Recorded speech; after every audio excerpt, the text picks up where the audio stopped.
Income tax और ED के छापे पड़ते हैं तो महागठबंधन के लोग, आरजेडी, जेडीयू और कांग्रेस के लोग ये हाय तौबा मचाते हैं। राजनीति के लिए महागठबंधन में शामिल दलों को कोई एजेंडा नहीं है। लालू जी के खिलाफ नीतीश जी और ललन सिंह जी मुहिम चलाते रहे, आज लालू जी की गोद में बैठ गए हैं। आने वाले दिनों में नई सरकार बनाएंगे और लोकसभा चुनाव में भी इनको इनकी हैसियत बताएंगे। नमस्कार, आप देख रहे हैं लाइव सिटीज़। मैं हूं आपके साथ शिवम। जेडीयू के राष्ट्रीय अध्यक्ष ललन सिंह के बेहद ही करीबी बिल्डर गप्पू सिंह के 31 ठिकानों पर आज सुबह से ही इनकम टैक्स की रेड चल रही है, जिसके बाद ललन सिंह ने बीजेपी पर ही सवाल उठा दिया है। ऐसे में इस वक्त हमारे साथ बीजेपी के प्रवक्ता निखिल आनंद हैं, उनसे बात करेंगे। आज सुबह से ही ललन सिंह के काफ़ी ज़्यादा करीबी हैं बिल्डर गप्पू सिंह, उनके 31 ठिकानों पर रेड चल रहा है। पर ललन सिंह कह रहे हैं कि जैसे लोग कपड़े बदलते हैं उसी तरह बीजेपी सीबीआई और इनकम टैक्स का इस्तेमाल करती है। देखिए, मुझे लगता है कि जेडीयू के राष्ट्रीय अध्यक्ष श्री ललन सिंह जी बीजेपी पर आरोप लगा रहे हैं।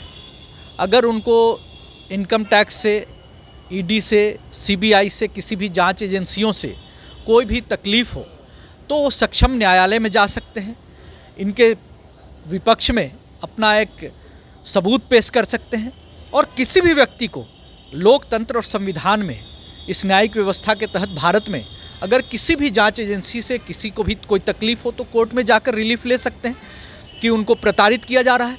और मुझे लगता है कि इस तरह से राजनीतिक आरोप प्रत्यारोप करके कोई पर्पस इनका सॉल्व नहीं होगा।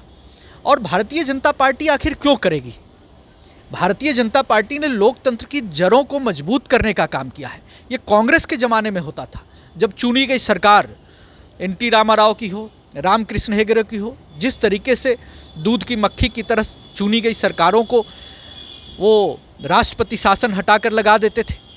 तो ये अब संभव नहीं है। भारतीय जनता पार्टी का मानना है कि कोई भी व्यक्ति जिसको संविधान में आस्था हो, न्यायिक व्यवस्था में आस्था हो, वो न्यायालय में जा सकते हैं, अपनी बात कह सकते हैं और स्वायत्त एजेंसियों को अपना काम करने देना चाहिए। दुखद ये है कि जब भी इनकम टैक्स और ईडी के छापे पड़ते हैं किसी भी व्यक्ति पर, या फिर सीबीआई जांच कर रही होती है, किसी को पूछताछ के लिए बुलाती है, तो महागठबंधन के लोग, आरजेडी, जेडीयू और कांग्रेस के लोग ये हाय तौबा मचाते हैं कि ये राजनीतिक तौर पर किया जा रहा है। और मुझे लगता है कि इनका एक अलग टाइमलाइन होता है। इन जांच एजेंसियों का, स्वायत्त एजेंसियां हैं और कहीं ना कहीं कोई टिप ऑफ और बिना सबूत के इस तरह से कार्रवाई नहीं करती हैं।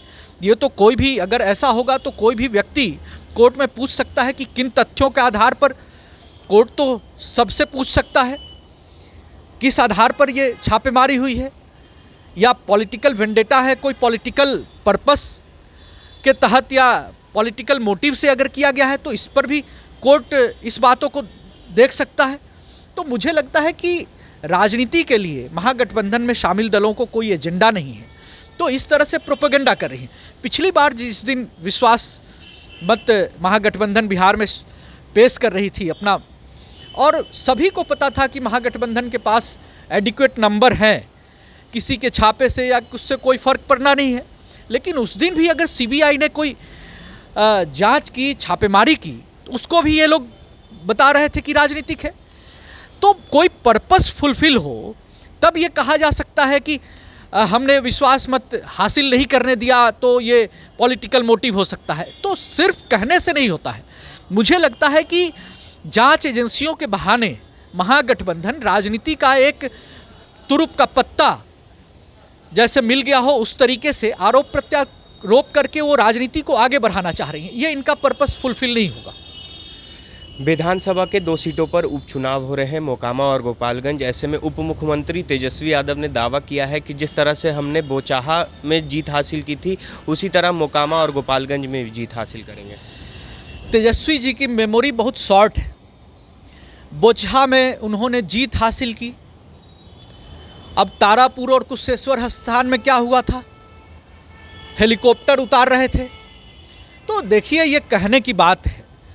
अब चुनाव के मैदान में हैं तो वो अपना दम ठोक रहे हैं, लेकिन चुनाव परिणाम बताएगा कि जिस तरीके से सारे लोग एकजुट हो गए हैं, वामपंथी दल, नीति, नैतिकता, सिद्धांत सभी को ताक में रखकर लालू जी के खिलाफ नीतीश जी और ललन सिंह जी मुहिम चलाते रहे, आज लालू जी की गोद में बैठ गए हैं और ये सारे लालू जी और नीतीश जी जेपी आंदोलन के प्रोडक्ट हैं।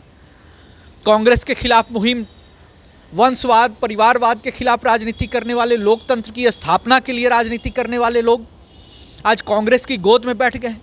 तो इसको क्या कहेंगे?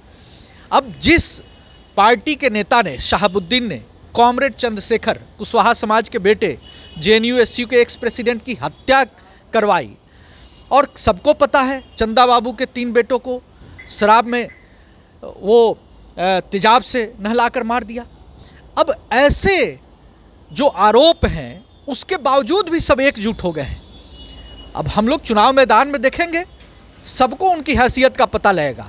और भारतीय जनता पार्टी आने वाले समय में महागठबंधन JDU RJD, नीतीश जी लालू जी का एक अल्टरनेटिव बिहार के बेहतर भविष्य के लिए पेश करेगी, और हम आने वाले दिनों में नई सरकार बनाएंगे और लोकसभा चुनाव में भी इनको इनकी हैसियत बताएंगे। ये थे हमारे साथ बीजेपी के प्रवक्ता निखिल आनंद, जिन्होंने साफ तौर पे कह दिया है कि बीजेपी किसी के ठिकानों पर रेड नहीं करवाती है, और साथ ही साथ जब उपचुनाव के परिणाम आएंगे तो तेजस्वी यादव को मालूम चल जाएगा। बहरहाल अब बने रहे हमारे साथ। अगर आपने हमारे चैनल को सब्सक्राइब नहीं किया है तो जल्द से जल्द सब्सक्राइब कर ले। धन्यवाद।